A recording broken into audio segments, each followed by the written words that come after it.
میرا ایک بچہ ہے 13 سال کا ہے، نہ نماز پڑھتا ہے نہ روزے رکھتا ہے۔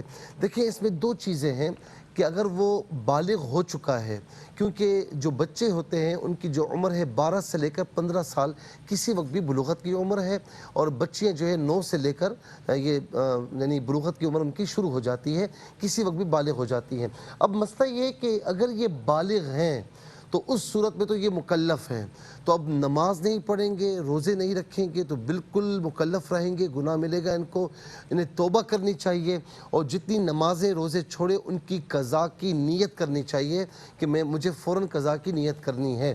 اچھا اس کے ساتھ ساتھ اور کرنی بھی ہے، اور اس کے ساتھ ساتھ یہ بھی کہ اگر نابالغ ہیں تو نابالغ مکلف تو نہیں ہوتا، لیکن حضور نبی کریم علیہ السلام نے فرمایا کہ بچہ 7 سال کا ہو جائے تو نماز پڑھنے کے لیے کہو، اور 10 سال کا ہو جائے نہ پڑھے تو اسے سختی کر کے اس کے مار کر کے پڑھاؤ۔ اس کے بعد جو ہے وہ ایک سوال یہ ہوا کہ نماز پڑھ رہے کوئی آ گیا تو درود ابراہیمی چھوڑ کر کوئی دوسرا درود پڑھ سکتے ہیں؟ دیکھیں بات یہ ہے کہ جیسے کوئی آ جائے دروازہ کھولنے والا کوئی بھی نہیں ہے تو درود ابراہیمی پڑھنا یہ سنت ہے نماز میں۔ اگر اس کے بجائے کوئی اور درود پاک بھی پڑھ لیا تو سنت ہٹ جائے گی، سنت ترک ہوگی، نماز آپ کی ہو جائے گی۔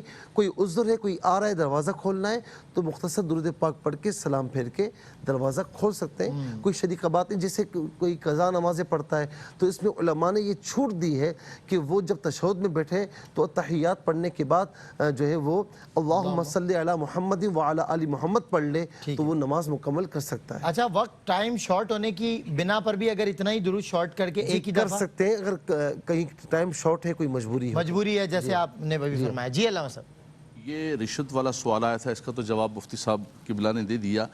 اسی رشوت سے ملتا جلتا ایک اور سوال آیا ہے کہ رشوت کو شخص خود آ کر دیتا ہے، صحیح، وہ فائلوں کو ٹائر لگاتے ہیں نا کہ بھائی فائلوں کو ٹائر لگانے کے لیے میرا کام جلدی ہو جائے، باقی اس فائلوں کو پیچھے پھینکو، میرا کام جلدی کرو، تو وہ کہتا ہے کہ بھائی خود آ کے دے رہا ہے تو پھر تو کوئی مسئلہ نہیں ہے۔ نہیں، کسی صورت کے اندر بار بار علماء کرام نے یہ کہا اتنے بڑے پلیٹ فارم پہ، رشوت لینا تو ہر صورت کے اندر ناجائز ہے، دینا بھی ناجائز ہے، وہ تو ایک اضطراری کیفیت کے اندر ایک رکھا ہے، ورنہ اصل یہ ہے کہ اللہ کرے کہ ہمارا معاشرہ جو ہے وہ رشوت سے پاک ہو جائے۔ پہلا جو سوال ہے اس میں مفتی صاحب نے بہت زوردار گفتگو فرمائی۔ ایک بھائی یا بہن نے پوچھا ہے کہ ہمارے والدین فوت ہو چکے ہیں اور عقیقہ ان کا نہیں ہوا تھا۔ دیکھیے عقیقہ سنت مستحبہ ہے 7 دن، اس کے بعد گزر جائے تو عقیقہ آپ پر لازم و ضروری نہیں ہے۔ لوگ شادی تک پریشان ہوتے رہتے ہیں کہ پتہ نہیں نکاح بھی ہوئے گا نہیں ہوئے گا، میرا عقیقہ نہیں ہوا ہے، تو ایسا کچھ بھی نہیں ہے۔ عقیقہ جب کرنا تھا اس کا 7واں دن تھا، ہو گیا تو ہو گیا، اس کے بعد بھی اگر کر دیں تو ایک مستحبہ ہے، ورنہ اس کا وقت سنت کا گزر چکا ہے۔ شرعی حیثیت کیا ہے اس کی؟ سنت مستحبہ ہے۔ مستحبہ، اچھا ٹھیک ہے۔ اچھا ایک بریک لے رہا ہوں، پھر آپ کے جوابات۔ جی ناظرین کرام، ایک وقفہ، وقفے کے بعد مزید سوالات اور مزید سوالات کے مزید جوابات۔ ویلکم بیک ناظرین، آپ کا خیر مقدم ہے ایک بار پھر نعمت افطار میں۔ کچھ کالز آپ کی اور لیں گے اور پھر جوابات، بلکہ جوابات کا سلسلہ ہے تو پہلے جوابات، ٹھیک ہے، کالز ابھی نہیں لیں گے۔ جی مفتی صاحب، جی علامہ صاحب، عقیقے کے حوالے، جی جی جی۔ عقیقہ 7ویں دن سنت مستحبہ ہے، اور سب سے بہتر یہ ہے کہ آپ یہ گویا کہ بچے کا ایک صدقہ ہے، صحیح، لیکن اگر آپ نہیں کر سکے کسی وجہ سے تو آپ بعد میں بھی کر لیں، ادا ہو جائے گا۔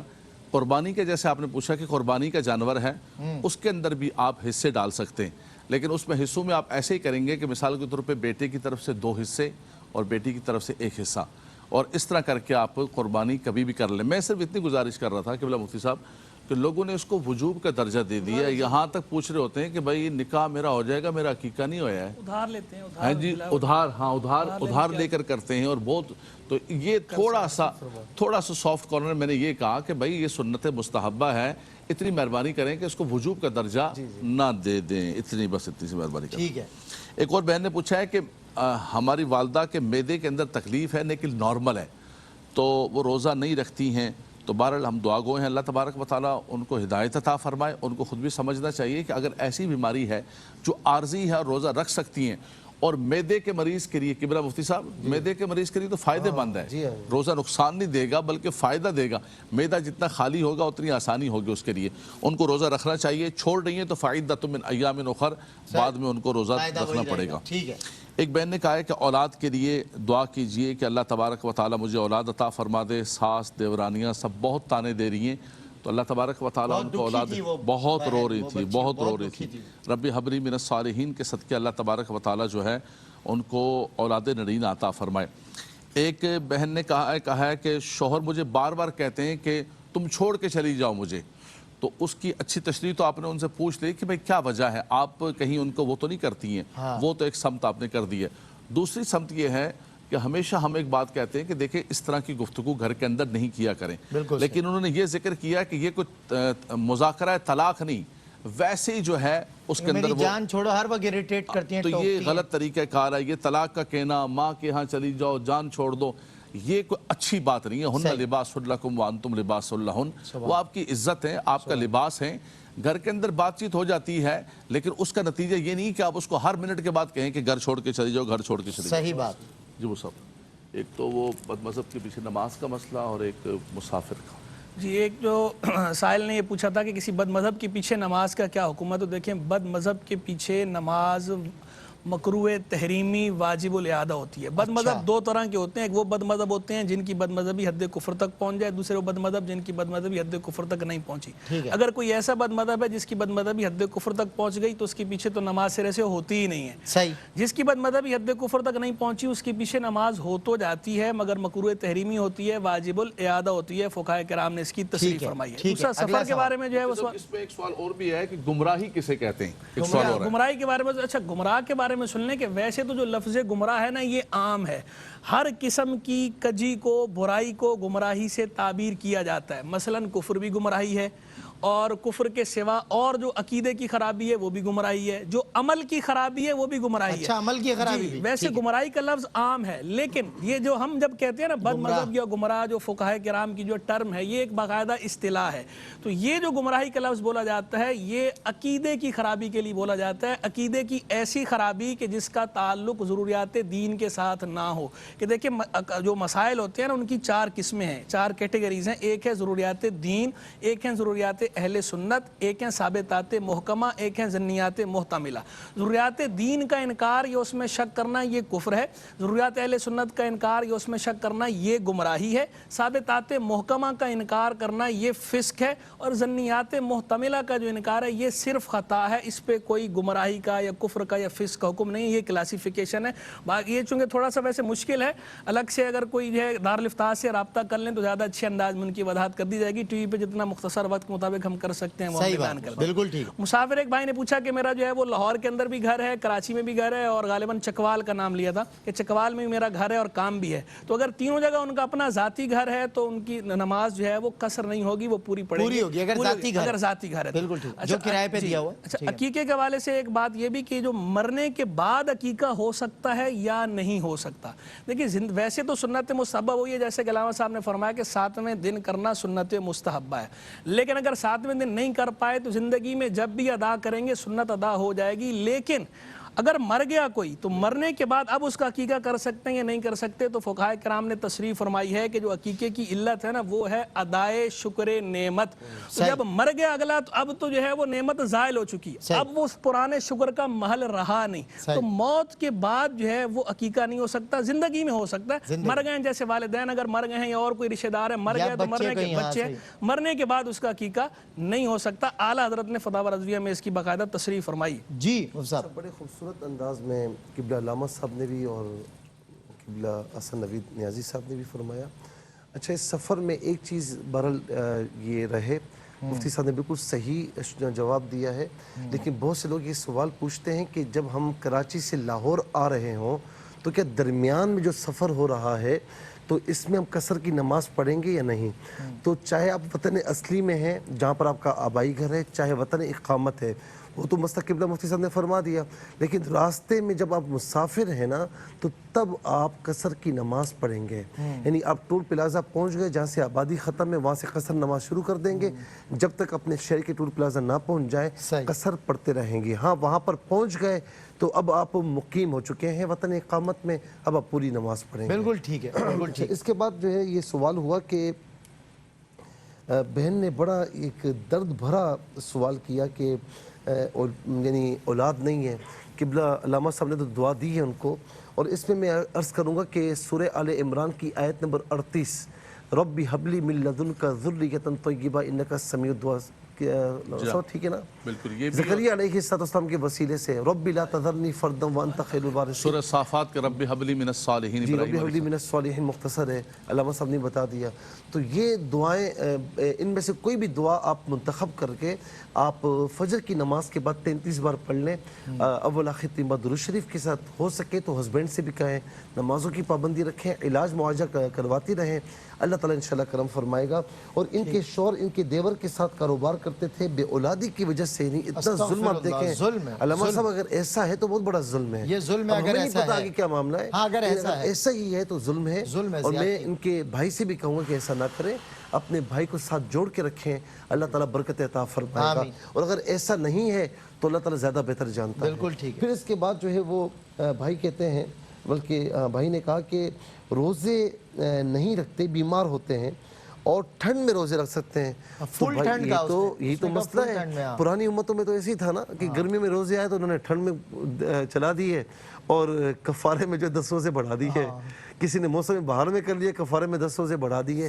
تو یہ ہمارا طریقہ نہیں ہے. ٹھنڈ ہے, یہ سخت گرمی ہے, یعنی ہیٹ اسٹروک کیوں نہ ہو. نہیں, وہ بھائی کا لفظ نا ذہن سے نکل نہیں رہا, کہہ رہے فل ٹھنڈ میں روزے رکھتے ہیں اور ذرا سی بھی ٹھنڈ کا ہو. ابھی آپ کے لیے بھی کیا مشکل ہے, آپ اے سی میں بیٹھ جائیں, کوئی مسئلہ نہیں ہے. صحیح بات. آپ شام تک بیٹھے رہیں, کوئی مسئلہ نہیں ہے. مسئلہ یہ کہ آپ باہر نکل کے آئیں, دھوپ گرمی برداشت کریں.